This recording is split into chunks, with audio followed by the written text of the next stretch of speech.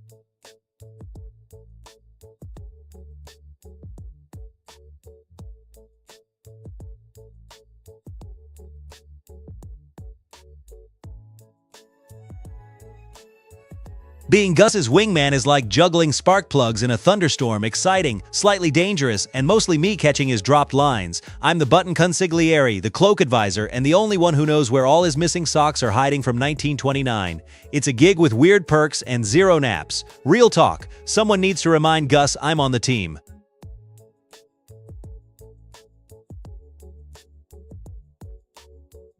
Put me back in the portal. I swear a pigeon just barged in, but I'm not saying it killed me yet. Anyway, I'm here, wobbling but alive-ish. Keep your poison buttons away this time, yeah?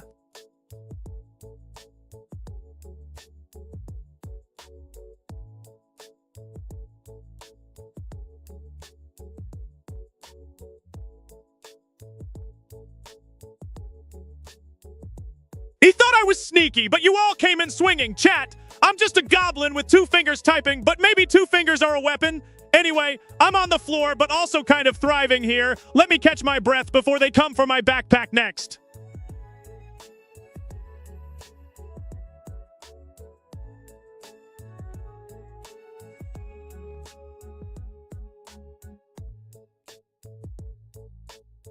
Slow today, bro. The pigeon conspiracy has me reevaluating my entire timeline. Also fed a button to maybe a rabbit, maybe a raccoon, can't be sure. Anyway, if speed was a button, mine's stuck under the fridge again. I'll find it eventually.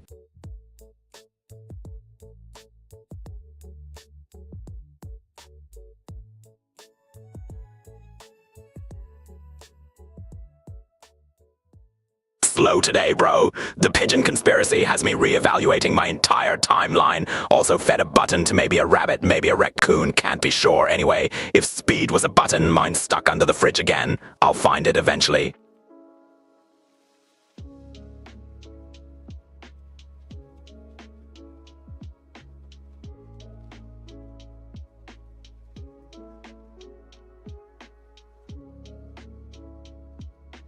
Bro.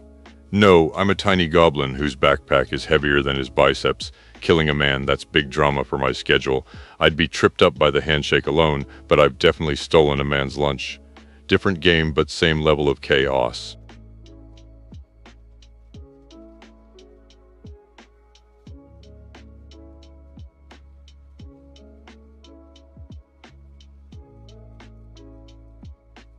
Bro, no, I'm a tiny goblin whose backpack is heavier than his biceps. Killing a man, that's big drama for my schedule. I'd be tripped up by the handshake alone, but I've definitely stolen a man's lunch. Different game, but same level of chaos.